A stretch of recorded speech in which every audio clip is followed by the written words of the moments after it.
Praise the Lord. கர்த்தருக்கு ஸ்தோத்திரம். தேவனுக்கு மகிமையுண்டாகுக. தேவனுடைய பிள்ளை தேவனுடைய வார்த்தை வெளிப்பட நேரத்தில் தேவனுடைய வார்த்தையிலிருந்து நம்ம அநேக காரியங்களை கற்றுக்கொள்கிறோம். ஒவ்வொரு நாளும் வார்த்தை பிடித்துக்கொண்டு பக்தியாய் சாட்சியாய் வாழ வேண்டும். நிறைய நேரங்களில் வேதத்தை படிக்கும்போது வேதம் நமக்கு அநேக காரியங்களை கற்றுக் கொடுக்கிறது. அவைகளை நாம் கற்றுக்கொண்டு தேவனுக்கு உகந்தவளாய் வாழ்வதற்கு ஒவ்வொரு நாளும் முயற்சி எடுக்க வேண்டும். வேதத்தில் பார்க்கும்போது பார்த்தீங்கன்னா யாக்கோபின் புத்தகத்தில் நீங்கள் பார்க்கும்போது 3ஆம் அதிகாரம் 2ஆம் வசனத்தை பார்க்கும்போது நாம் எல்லாரும் கவனிச்சிங்களா, நம்ம எல்லாரும் அநேக விஷயத்தில் சொல் தவறுகளாக இருக்கணும். ஒருவன் சொல் தவறுனா இருந்தால் அவன் பூரண புருஷனாக இருக்க முடியாது என்று வேதம் சொல்லுது. அப்போ சொல் தவறக்கூடிய குணை அவன் பூரண புருஷனாக இருக்க முடியாது என்று சொல்லுது. அப்படிப்பட்ட ஒரு காரியங்கள் நம்முடைய வாழ்க்கையில் இன்றைக்கி அநேகருடைய வாழ்க்கையில் எல்லாம் சொல்ல தான் முடியுது, செய்ய முடியலைங்கிற அப்படின்ட்டு போய் இருக்கிறாங்க. அப்படி இருக்கக்கூடாது. நம்முடைய தேவன் யார் தெரியுமா? பொய் சொல்ல ஒரு மனிதன் அல்ல. அப்போது அவர் பொய் சொல்லாத ஒரு தேவனை அவர் கொண்டு வருகிறார். நாம் தேவனை போல மாறும்னா வேதத்தை படிக்க படிக்க படிக்க இந்த வேதம் சொல்வது போல வாழும்போது நாமளும் தேவனாய் மாற முடியும். நாம் தேவனை போல நடக்க முடியும். அப்போது நம்ம மனிதர்களாக இருக்கிறோம்னு சொன்னால் தேவ வார்த்தை நமக்குள்ளே இல்லாத போது நாம் மனிதர்களாய் காணப்படுவோம், மனிதர்களை போல சிந்திப்போம், மனிதர்கள். அப்போ தேவ வசனங்கள் உள்ளே போக போக போக போக அந்த வார்த்தையின்படி நாம் வாழக்கூடியவர்களாய் மாறிவிடுவோம், அப்படியே நடக்கக்கூடியவர்களாய் மாறுவோம், அதே போல் இருப்போம். அவரை பார்த்தா தேவனை போல இருக்குதுங்கன்னுவாங்க. ஏன் தெரியுமா? வசனங்கள் நிறைந்து அவருடைய வாழ்க்கையில் தோற்றங்கள்லாம் மாறிவிடும். இன்றைக்கு அநேக விஷயங்களில் சொல் தவறுகளாய் காணப்படுறாங்க. நிறைய காரியங்களை நிறைய விஷயங்களை சொல்லுவாங்க, செய்ய மாட்டாங்க. அது நிறைய பேருக்கு அது பிடிக்காது. அப்படியேப்பட்ட மனிதன், ஆமாம் சொல்லுவேன், ஒன்றுதையும் செய்ய மாட்டேன் நீ அப்படின்வாங்க. அப்படியேப்பட்ட மனிதனாக இன்றைக்கு நிறைய பேர் வாழக்கூடியவர்களாக மாறிவிட்டார்கள்.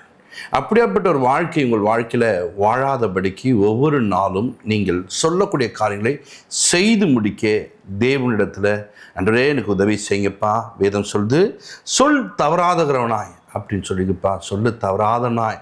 அநேகர் சொல் தவறாங்க.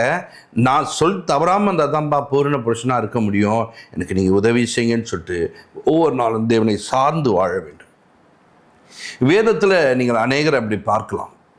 நீங்கள் சாமுவேலை குறித்து பார்க்கும்போது அவர் சிறு வயதிலே தேவ சமூகத்துக்கு வருகிறார். அங்கே ஆலயத்தில் தங்கியிருக்கிறார். ஆண்டவருடைய சமூகத்தில் காத்திருந்து அவர் சொல்வதெல்லாம் செய்யக்கூடிய ஒரு மனிதனாக மாறினார். அப்படி மாறும்போது அந்த மனிதன் பாருங்கள் ஒவ்வொரு நாளும் தேவனுக்கு உகந்த ஒரு காரியங்களை செய்கிறார். அப்போ அவருடைய செயலெல்லாம் எப்படி மாறுனா தேவனுக்கு உகந்ததாக மாறும். தேவன் அவரோடு கூட பேச ஆரம்பிக்கிறார். இவ்வளோ நாள் இருக்கிற பாஸ்டர் கூட பேசலைங்க, அங்கே ஆலயத்தில் வர எத்தனையோ பேர் வாங்க, அவங்க கூட பேசலைங்க, ஏன் இந்த சாமுவேல் கிட்ட பேச? இந்த சாமுவேல் அப்படி மாறிவிட்டார். சொல் தவறாத ஒரு மனிதனாய் மாறிவிட்டார்.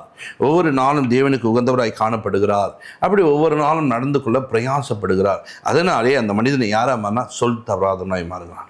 இந்த மனிதனை குறித்து வேதம் பாருங்கள் எப்படி அழகாக சொல்லுது. 1 சாமுவேலில் 3ஆம் அதிகாரம் பாருங்கள். சாமுவேல் வளர்ந்தான், அவனோடு கர்த்தர் இருந்தாராம். அவன் பாருங்க, அவன் சொல்லிய ஒரு வார்த்தை கூட தரையில விழவில்லையாம். அப்போ என்னன்னா, அவன் வளர்கிறான். வளரும்போது கர்த்தர் அவன் கூடவே இருக்கிறார். அவன் கூடவே இருக்கிறான்னா ஒவ்வொரு நாளும் வார்த்தையோடு பழகி வார்த்தையோடு நடந்து தேவனுடைய காரியங்களில் தேவன் கூடவே இருந்து தேவனை போல மாறுகிறான். சொல் தவறாத ஒரு மனிதனாய் மாறிவிட்டான். இன்றைக்கு நாம் கூட ஆலயத்துக்கு போகிறோம், ஆண்டவரை தேடுகிறோம். ஏதோ ஒரு நாள் கடமைக்கு போயிட்டு ஒரு சண்டே ஒரு நாள் போய் அட்டன் பண்ணிட்டு ஒரு கூட்டமாக இருக்கக்கூடாது. ஒவ்வொரு நாளும் தேவனோடு கூட இருக்கக்கூடியவளாய் மாற வேண்டும். தேவனோடு கூட பழகலாய் மாறணும். தேவன் உன்னோடு கூட இருக்க வேண்டும். ஒரு மனிதன் ஒருவரோடு பழகிறான்னு சொன்னால் அவங்க பிடிக்கத்தெல்லாம் செய்கிறாங்கன்னா அவங்க கூட என்ன பண்ணோம், எப்போயுமே பழகத்துக்கு அவங்க கூட நெருங்குவதற்கு எப்பொழுதும் கற்றுக்கொள்வார். எப்போ பாரு அவர் கூடவே இருக்கிறாருன்னா அவங்களுக்கும் அவருக்கும் ரொம்ப கனெக்ஷன். என்ன கனெக்ஷன்னா, அவங்க 2 பேரும் ஒன்றா இருப்பாங்க, 2 பேரும் ஒரே மாதிரி பேசுவாங்க, 2 பேரும் ஒரே மாதிரி சிந்திப்பாங்க, 2 பேருக்கும் பாருங்கள் ஒரே குணாதிசயங்க அப்படின்வாங்க. அப்படி ஒரு மனுஷனோடு சேரும்போது அந்த நண்பன் கூட எப்போவுமே இருக்கிறான். எங்கே போனாலும் அப்போ நான் உன்னை பார்க்க வந்து கூட வந்துட்டு எப்படி இருக்க அப்படின்னு சொல்லி இரவு நேரம் ஆனால் கூட வந்து பேசிட்டு போகிறான்னு சொன்னேன். என்னங்க அப்படின்னாங்க, நீங்கள் 2 பேரும் அப்படி ஃப்ரெண்ட்ஷிப்பாக இருக்கிறீங்க அப்படின்னா அவங்க 2 பேரும் ஒரே காரியங்களை சிந்திப்பார்கள், யோசிப்பார்கள், ஒரே கருத்து. இவங்க எது சொன்னாலும் ஓகேன்னுவாங்க, அவங்க எது சொன்னாலும் ஓகேன்னுவாங்க, விட்டு கொடுத்து போகிறது.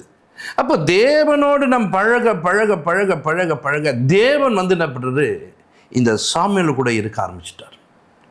அவன் வளர்ந்தான், கர்த்தர் அவனோடு கூட இருக்கிறார். இன்னைக்கு அநேகர் பாருங்க வளர்றாங்க, வளர்ந்த பிள்ளைகளோடு யார் இருக்கிறாங்க? 10 வயசு வரும் நல்லா தாங்க இருந்தாங்க, 13 வயசு அப்படி நல்லா தாங்க இவன் சுற்றினா, எப்போ கெட்டு போனான்னு தெரிலங்க. அவன் கெட்டு போயிட்டான்ற விஷயத்தை என்ன பண்ண தாய் பார்க்குறாங்க, தகப்பன் பார்க்குறாங்க. இவன் தவறான பழக்கத்தில் அடிமையாயிட்டாங்க. இப்போ நம்ம சொல்கிறதே கேட்கறதில்லைங்க. அப்போ அவன் வளரும்போது கூட யார் வந்து நிற்கிறது தெரியுமா? தேவையில்லாத ஆவிகள் வந்து நிற்குது, குடியின் ஆவிகள் வந்து நிற்குது, வேசித்தனத்தின் ஆவிகள் வந்து நிற்குது, தேவையில்லாத செயல்கள் குறிவனாய் மாறுகிறான். பார்த்தீங்களா? இன்னைக்கு வளரும்போது அவர்களோ தேவனோடு கூட இருப்பதில்லை. ஒரு நாள் நல்ல ஆலயத்தில் பாட்டு பாடுவாங்க, ஆலயம்னு சொன்னால் அப்படி ஓடியாருவாங்க. இப்போ சர்ச்சைக்கே வரமாட்டுறாங்க. வளர்ந்தா கூட யார் வந்து நின்று தெரியுமா? இன்னைக்கு உங்கள் பிள்ளைகளை வளர்ப்பது பேசல, வளர்க்கிற பிள்ளைகளோடு தேவன் இருக்கிறாரா? தேவன் நடத்துகிறாரா? தேவ ஆவியானவர் தேற்றுறாரா? இல்லை அந்த பிள்ளைகள் பொய் புரட்டம் பேசும்போது நீங்கள் என்ன பண்ண தெரியுமா? அந்த பிள்ளைகளை கடிந்து கொள்ள வேண்டும். கடிந்து கொண்டு வேதம் இப்படி சொல்லுதுப்பா, நீ இப்படி நடக்கிறன்னா உன் கூட யாருக்கு தெரியுமா? அசுத்த ஆவிகள் குடிக்கொண்டிருக்கிறது. இந்த அசுத்த ஆவிகள் குடிக்கொண்டிருப்பதற்கு நீ என்ன பண்ண இடம் கொடுக்கக்கூடாது என்று நீங்கள் உங்கள் பிள்ளைகளை நல்வழியில் நடத்த வேண்டும். அப்பொழுதுதான் உங்கள் பிள்ளைகள் வருகிற நாட்களிலே சொல் தவறாதமாக இருக்குமா. இல்லைன்னா அவன் பொய் பேசி அவன் பேசுறதெல்லாமே சொல் தவறக்கூடியதாய் மாறிவிடும். அப்படி சொல்லிட்டு விட அவங்க செய்வேன், அதெல்லாம் ஏன் செய்ய போகிறேன்? நான் அங்கே போகவே மாட்டேன், நான் அதை பண்ணவே மாட்டேன். நீ தானே சொன்ன பண்ணுறேன் செய்கிறேன்னு சொன்னியப்பா அப்படின்னா சொல் தவறுவதற்கு தன்னை ஆயத்தப்படுத்தி கொள்வான். சொல் தவறின மனிதனாய் மாறுவான். அப்போ வேதம் சொல்லுது, அநேகர் என்ன பண்ணுறாங்க, அநேக விஷயங்களில் சொல் தவறுகிறார்கள். அப்போ அப்படி இருக்கக்கூடாது என்பதற்காக வேதம் நம்ம கற்றுக் கொடுத்துருக்குது. ஆனால் வேதத்தை படித்தும் சொல் தவறுனா அப்போ எதுக்கு இந்த வேத புஸ்தகம்? அப்போ எதுக்கு இந்த தேவனுடைய வார்த்தைகள்? அப்போ நீங்கள் ஒன்று புரிஞ்சுக்கணும், இதை படித்து விட்டேன் என்று சொன்னால் நான் சொல் தவறாத ஒரு பூரண புருஷனாய் மாற வேண்டும் என்பதை நீங்கள் சிந்திக்க வேண்டும், யோசிக்க வேண்டும். இப்போ சாமுவேலுக்குள்ள இப்படியாப்பட்ட ஒரு காரியங்கள் நடந்து அவனுடைய வார்த்தை ஒன்று கூட தரையில் விழவில்லை. அவனுடைய வார்த்தையை தேவன் என்ன பண்றாரு? அப்படியே தாங்கியிருக்கிறார், நடத்தியிருக்கிறார், உதவி செய்திருக்கிறார். அப்போ என் வார்த்தையை கூட என் தெய்வம் என்ன பண்ணுவார்? தாங்கி நடத்துவார், எனக்கு உதவி செய்வார், என்னோடு கூட அவர் இருப்பார் என்பதை நீங்கள் சிந்திக்க வேண்டும். அல்லேலூயா. அப்படி உங்களை மாற்றிக்கொள்வதற்கு பிரயாசப்பட வேண்டும். வேதத்தில் பாருங்க, மோசே என்ற ஒரு மனிதன் தான் மோசையோடு கூட யோசுவா இருந்தார். இந்த யோசுவா எப்பொழுதும் மோசை சொல்வதெல்லாம் செய்யக்கூடிய ஒரு மனிதனாய், மோசை கட்டளையிட்ட எல்லாவற்றையும் செய்து முடிக்கிறவனாய் ஒவ்வொரு நாளும் காணப்படுகிறார். இப்போ இந்த மோசே கர்த்தர் சொன்னதை செய்யக்கூடிய ஒரு மனிதனாய் காணப்பட்டார். யோசுவா மோசை சொன்னதை செய்யக்கூடியவர். ஒரு நாள் பாருங்க, மோசை மறுத்து விட்டார், தேவன் அவரோடு கூட வந்து விட்டார். இப்போ யார் கூட வந்துட்டார்? யோசுவா கூட வந்துட்டாரு. இந்த யோசுவா எப்படின்னா கட்டளையிட்ட யாவையும் செய்து முடிக்கிறவனாய் காணப்பட்டான். வேதத்தில் அழகப்பட்டுருங்க.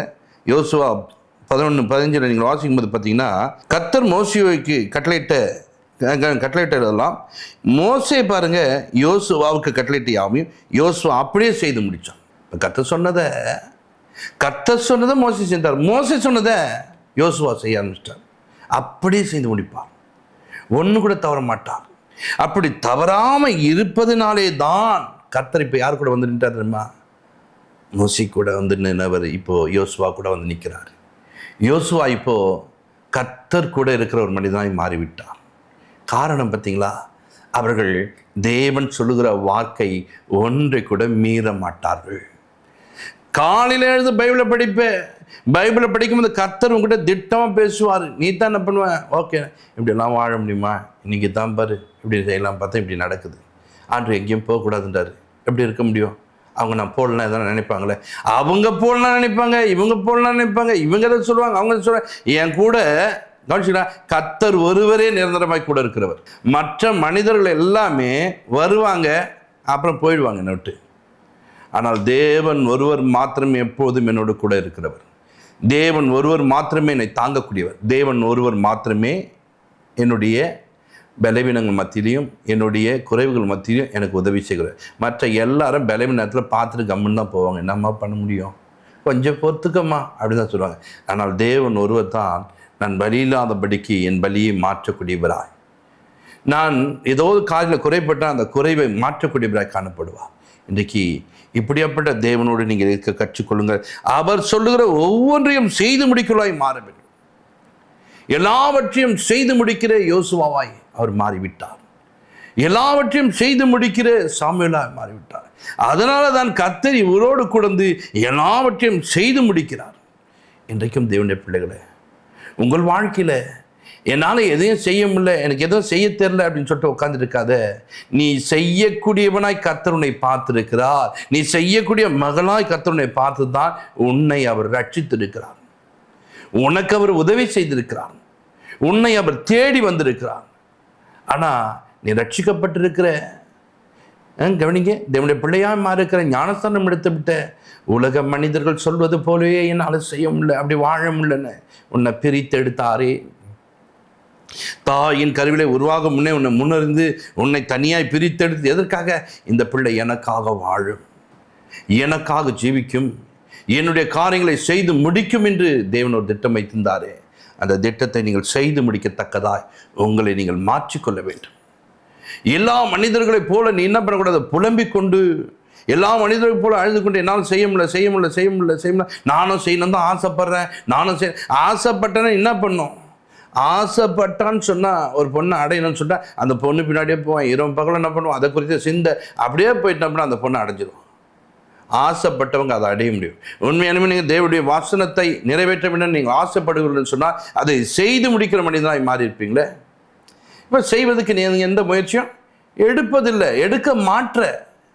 எடுக்க முயற்சி இல்லை. ஆனால் நீ என்ன சொல்வதுன்னா, நிறைய நேரங்களில் நான் அதுக்காகத்தான் ஆசைப்படுறேன், என்னால் செய்ய முடியல, சும்மா வாய் உதட்டளவு பேசி விட்டு போகிற ஜனமாக இருக்கக்கூடாது.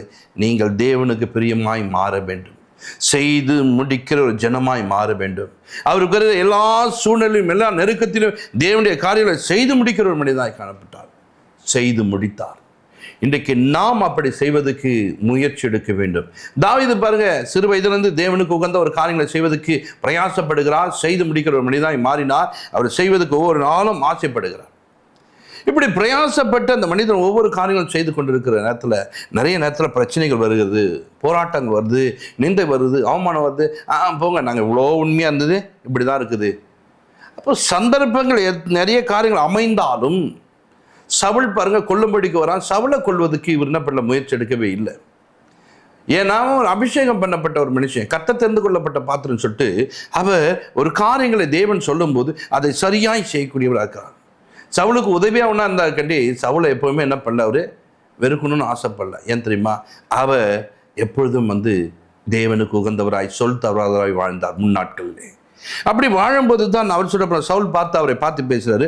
1 சாமுவேல் 24:17 பாருங்க. சவுல் தாவீதை நோக்கி என்ன பண்ற, நீ என்னை பார்க்கிலும் நீதிமான். கவனிங்க, நீ எனக்கு நன்மை செய்தாய். கவனிச்சிங்களா? எனக்கு நீ நன்மை தான் செய்த, ஒரு நாள் கூட எனக்கு தீமை செய்யல. என்னை பார்க்கல நீ நீதிமான் என்று சொல்லுங்க. யாரை சொன்னாரு? தாவீதை பார்த்து சொல்றாரு, என்னை பார்க்கல நீதிமான், நீ எனக்கு நன்மை தான் செய்தாய். பார்த்தீங்களா? அந்த மனிதன் பாருங்க, சொல் தவறாத ஒரு மனிதன், தேவன் சொல்லுகிற காரியங்களை செய்து முடிக்கிற மனிதன். ஒரு மனிதனை தொடமாட்டேன் என்று தொடமாட்டார், செய்ய மாட்டேன் என்று செய்ய மாட்டார். இப்படி வாழக்கூடிய ஒரு மனிதனாய் வாழ்ந்தவராய் காணப்படுகிறார். அல்லேலூயா. அதனால்தான் பின்னொரு நாட்களிலே சங்கீதத்தில் நீங்கள் பார்க்கும்போது அந்த 15ஆம் சங்கீதத்தை நீங்கள் பாருங்க, அந்த இடத்துல அழகாக நிறைய காரியங்கள் நமக்கு சொல்லிக் கொடுக்குறான். ஒருவன் ஆணையிட்டாலும் அதை தவறாமல் இருக்கணும்னு சொல்கிறார். நஷ்டம் வரக்கூடாது, உன் வாழ்க்கையில் நஷ்டம் வரங்க, கஷ்டம் வரங்க. சொல்ல தவறிடாத, நீ ஆணையிட்டல்ல, அதை செய்து முடிச்சுடு, அதை செய்யக்கூடிய மாறிடு. அது தேவனுக்கு உகந்த காரியம் என்று சொல்கிறார், அது தேவன் விரும்பக்கூடிய காரியம் என்று சொல்கிறார். உனக்கு நஷ்டம் வரும், ஆணையிட்டல்ல, மாறிடாத, அதை செய்து முடிச்சிடுன்னு சொல்லி கொடுக்குறார். கர்த்தருடைய கூடாரத்துக்குள்ள ஒருத்தன் தங்கணும்னு சொன்னால், கர்த்தரோடு கூட ஒருத்தன் வாசம் பண்ணால் சொல் தவறாதனாக இருக்க வேண்டும் என்று கற்றுக் கொடுக்குறார். இன்றைக்கு நாம் சொல் தவறுகளாக இருந்தால், ஒரு விஷயம் என்னை மன்னிச்சிடுங்க, நான் நிறைய விஷயத்தில் தவறிட்டேன், இனி நான் அப்படி செய்ய மாட்டேன்னு சொல்லிட்டு தேவனிடத்தில் ஒப்புரவாங்க ஜெபிக்கலாம். பரலோக பிதாவே, உமக்கு நாங்கள் நன்றி செலுத்துற மாதிரி இப்பொழுது எங்களை தாழ்த்தி அர்ப்பணிக்கிறோம். பரிசுத்த ஆவியானவரே, இந்த நாளிலே நாங்கள் அநேக காரியங்களை சொல் தவறுகிற ஒரு மனிதராய் காணப்படுகிறோம். இந்த நிகழ்ச்சியை பார்க்கிற அநேகர் சொல் தவறு இருக்கலாம், ஒரு காரியங்களை செய்வேன் என்று செய்யாமல் போயிருக்கலாம். தன் பிள்ளைகளுக்கோ, தன் மனைவிக்கோ, தனக்குண்டான கணவனுக்கோ சொல் தவறு இருக்கலாம். இன்றைக்கி அநேகர் அன்ற திருமண நாட்களிலே கரங்களை பிடித்து கொண்டு, ஆண்டவரே வாழ்விலும் அப்பா தாழ்விலும் என்று சொல்லுகிறார்கள். அப்பா, ஒரு காரியங்கள் வரும்போது அந்த கணவன் விட்டு பிரியக்கூடியவளாய் மாறுங்க, அந்த மனைவி விட்டு பிரியக்கூடியவளாய் மாறுறாங்க. இந்த சொல் தவறினவர்கள் பூரண புருஷனாக இருக்க முடியாது என்று அறிந்து சொல் தவறின ஒவ்வொருவரும் ஒன்று தேவனுக்கு உகந்த ஒரு பாத்திரமாய் மாற சொன்ன சொல்லை காப்பாற்றக்கூடிய ஒரு தேவனிடத்தில் நெருங்கத்தக்கதாய் இவளை நீர் வழிநடத்தும் ஆஸ்வதி ஏசு கிறிஸ்துவமாய் ஜெபத்திற்கு நல்ல பிதாவே ஆமீன். God bless you.